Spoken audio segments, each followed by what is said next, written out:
Hello hello, তুমি আমার call কেন ইগনোর করছো? আরে হাজব তো, আমি তোমাকে কোথায় ইগনোর করলাম?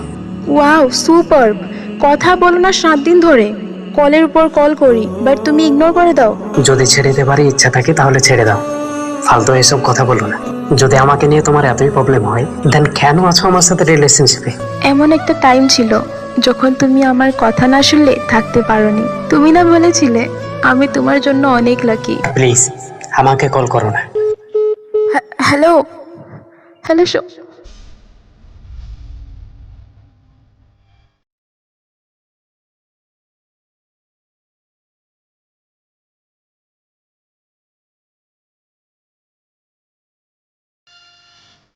হ্যালো হ্যালো, তুমি আমার কল কেন ইগনোর করছো? আরে হাজব তো, আমি তোমাকে কোথায় ইগনোর করলাম? ওয়াও সুপারব! কথা বলো না 7 দিন ধরে, কলের উপর কল করি বাট তুমি ইগনোর করে দাও। অনলাইন থাকো বাট আমার মেসেজ সিন করো না। ওইসব তাহলে কি? ওইসব কি ইগনোর নয়? দেখো আমার কাজ আছে, আমি কাজে বিজি থাকি। অনলাইনে কি চ্যাটিং করার কাজ নাকি? আমি যাই করি না কেন তাতে তোমার কি? যদি ছেড়ে দিতে পারি ইচ্ছা থাকে তাহলে ছেড়ে দাও, ফালতু এসব কথা বলো না। আমার ছাড়া ইচ্ছা আছে তাই না? যদি ইচ্ছা থাকতো তাহলে তোমার এত ইগনোর পেয়ে, এত বেশি ডিসরেসপেক্ট পাওয়ার পর তোমাকে কোনোদিনও মেসেজ কিংবা কল করতাম না। হাজার অবহেলার পরও আমি তোমাকে SMS করি, কল করি। তো কে করতে বলেছে তোমাকে? কেউ বলিনি। আসলে আমি একজন পাগল, যার জন্য বারবার এত অপমান হওয়ার পর চলে আসি। কে বলেছে তোমাকে বারবার আসতে? যদি আমাকে নিয়ে তোমার এতই প্রবলেম হয় দেন কেন আছো আমার সাথে রিলেশনশিপে? দেন ছেড়ে দাও আমাকে, আমি আর তোমার সাথে রিলেশনশিপে থাকতে পারবো না।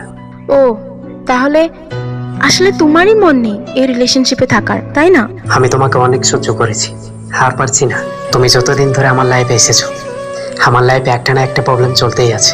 আফসোস কেন যে তুমি আমার লাইফে এসেছিলে। আজ আমি এত খারাপ হয়ে গেলাম। এমন একটা টাইম ছিল যখন তুমি আমার কথা না শুনলে থাকতে পারোনি। তুমি না বলেছিলে আমি তোমার জন্য অনেক লাকি? আর আজ আনলাকি হয়ে গেলাম। আগে যদি 2 ঘন্টা দেরি করে কল করতাম, কত না ঝগড়া করতা তুমি। আর আজ আমার কল ইগনোর। তাহলে তাহলে কি এটাই ভালোবাসা? প্রথমে একটা রূপ, আর এখন আমি এতই খারাপ। দেখো, যা হয়েছে ছাড়ো এসব। আমার বাড়িতে তোমার কথা বলে দিয়েছি, আর তারা তোমার সাথে দেখা করতে চাইছে। প্লিজ বলো কখন দেখা করবে? কি তোমার কি মাথা খারাপ নাকি? কে বলেছে বাড়িতে আমার কথা বলতে?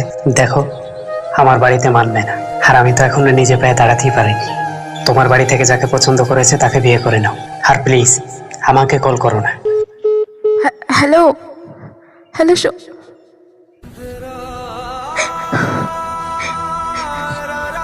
সব শেষ হয়ে গেল। আমি বাড়িতে কি বলবো? আমার ভাই আমাকে মেরে ফেলবে। ওইসব দুঃখ তো আমি মেনে নিব, কিন্তু তুমি দেওয়া এত বড় কষ্ট আমি কেমনে মানি, কেমনে মেনে নেই, কেমনে মেনে নেই? জান বাঁচলো, কি মেয়ের পাল্লাই যে পড়েছিলাম রে বাবা। বন্ধু শোন, মেয়েটা তো তোকে অনেক ভালোবাসে মনে হয়। না না, এইসব এমনিতেই। আমি অন্য একজনকে ভালোবাসি। এই যে মেয়েটার ফটো দেখ, কত সুন্দর তাই না? তুই তাহলে সুন্দর মেয়ে দেখে তাকে ধোকা দিয়ে দিলি? তুই একদিন ঠিকই বুঝবি রে ভাই।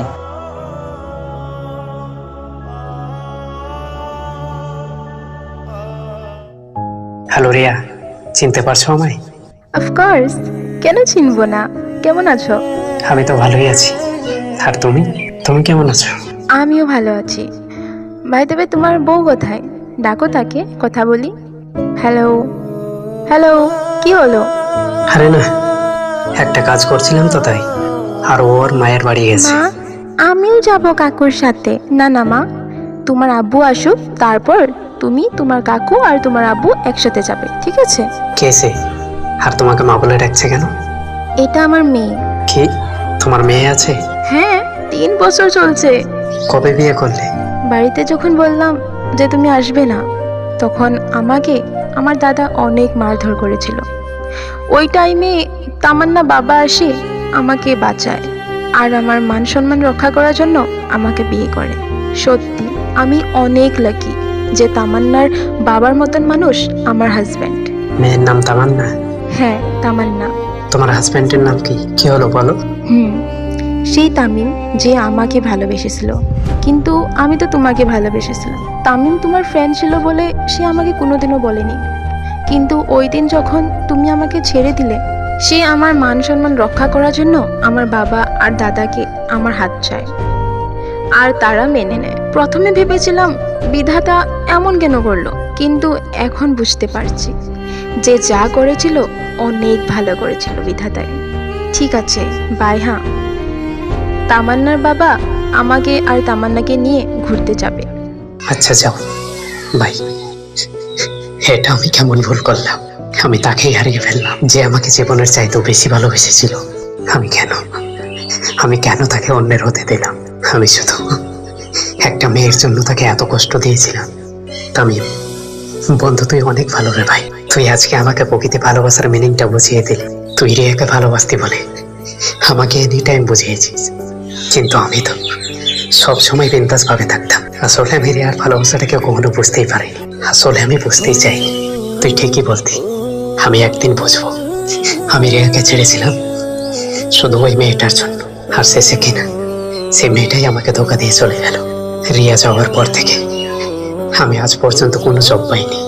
এত বড় ভুলের জন্য হয়তো বিধাতাও আমাকে কোনোদিন ক্ষমা করবে না।